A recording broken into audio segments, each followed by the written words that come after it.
Hi you all. So we are missing a little bit of the beautiful sunset that I was going to show you today, but it's very windy. So what we're going to do is we're going to go down, and I just want to show you and I want to talk to you about what my hair is the way it is.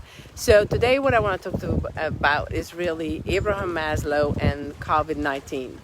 And for those of you who may or may not be familiar with Abraham Maslow, he literally developed this hierarchy of needs, okay? And the basic hierarchy of needs for us is really about safety and security and knowing that everything is gonna be okay. So this today is specifically about the guilt that we may feel towards our families, towards our children, towards people and our loved ones that we care about. The guilt that we feel towards them about the fact that we may not have been as prepared as we were liking to be for a total apocalypse like this right now. We may not have been as ready financially or even physically, like things are not ready to protect our children as well as we want. Because yes, a lot of the population, hey Max, a lot of the population may have everything, but you know what? A lot of us have nothing. A lot of us has basically getting over certain things, and maybe people that have 1, 2, or 3 houses in certain areas in life, and so they don't feel this. But there is that basic need that basic things that we want to provide for our family. And if you think about it, this hit us so deeply in so many ways. Hey, Jason, that suddenly we were just shaken in our core.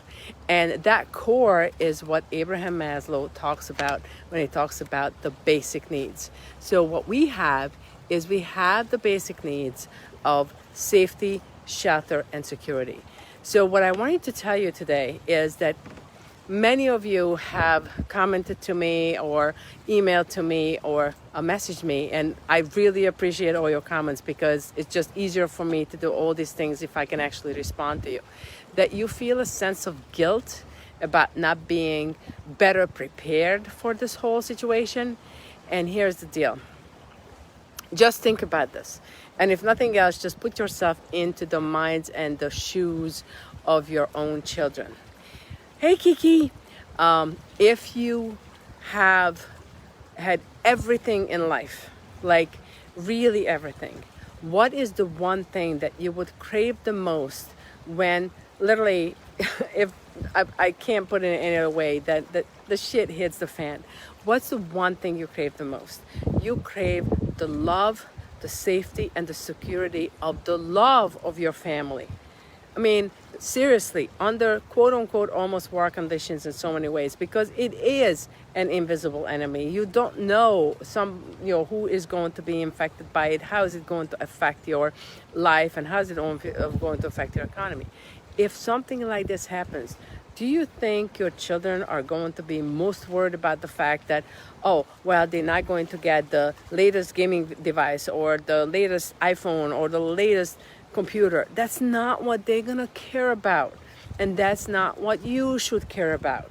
What they're going to care about is mom and dad or whoever is responsible. But, if they're growing up in a family of a different type of setup, doesn't matter. The people that take care of them, what they are going to be looking for is the love and the safety that love will provide for them.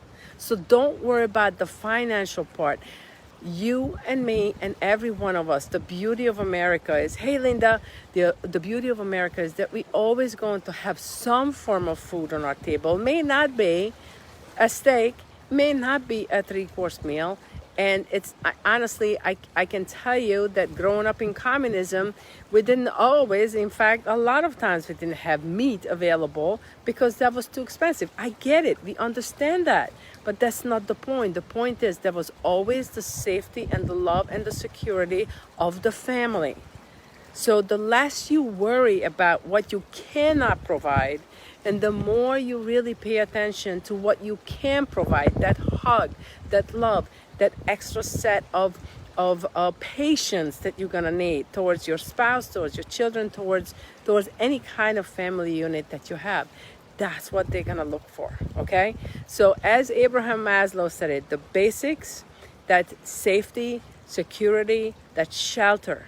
And many of us may have been up here, like the higher level, like almost even self-actualization. So if you look up Abraham Maslow, you'll see it. Many of us may have been up in the self-actualization, and we drop down to safety, shelter, and security. I mean, if you go shopping and you're trying to get freaking toilet paper, you know it was all about safety and security and basic shelter, right? So think about it. We went from this, some of us from the meditation, the high level of self-actualization, went right down to basics, okay? We all experiencing this the same way. This is why I call this virus kind of like the biggest equalizer. And I've been thinking about this the last couple of weeks, is of what an equalizer this is. Thank you, guys. What an equalizer this is, okay? So, but number one that I wanted to teach you, and I wanted to tell you today, not teach you, but tell you what I am feeling, because, I have to take care of my mom, and my sisters and I are like in it together, and all of us are impacted by this. But the important thing here is that make sure that instead of feeling guilty about what you cannot give to your children, cannot give to your loved ones, make sure that you do what you can. And what you can is the hug, yes, the loved ones inside. You can virtual hug or regular hug. If you call someone, like I'm calling my mom several times a day, if you just call someone, it's going to make a huge difference. If they are your own children, just hug them and say everything is going to be okay. I know it's going like crazy around the world right now. I know that you can't see your friends. I just saw today, actually, they were showing something in Ridgewood that they were celebrating the birthday of a young kid by having like a, I don't know, not 6, but like 10 feet car ride. So each family was in a car, and with the car they just walked, like literally just drove down the street.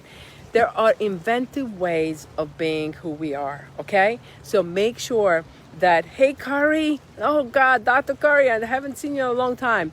So make sure that the guilt that you may feel towards yourself for not being able to provide what you may or could or should have had at this moment, erase that immediately, and make sure that you replace that with a hug, with a love, with a word, with something to say, you know what, I didn't know this is going to happen, but I'm here for you.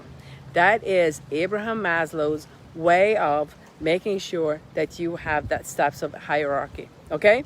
Hey Taryn, how you doing? You would love this, Taryn. This is something that's going to be tough for all of us. So make sure that you understand that guilt is not a helpful feeling. This is not going to help you in the long run, and your children should not feel that, okay? If you have any more of these ideas, thank you so much. I appreciate all of your comments, and I appreciate that you're showing up for everything. Tomorrow, I am again, I think around 1 p.m. we're going to have another exercise class with my students, because it seems to be now internationally followed. So I am so excited. Sometimes I have to change language in the middle of the live feeds. But let's do this. Let's get through this together, and make sure you understand guilt is a no-no, because you cannot do more than what you can. I know this is extremely profound. Sometimes I just am very profound. Okay? Thank you so much for watching and tuning in. I really love having you all. And leave a comment, ask the questions. I have a lot of content, but you know what? I love when you provide me with questions. Hey, Carlina, let me know what your questions are, and I will answer them and try to do my very best. Okay? Have a wonderful night, everyone. Bye.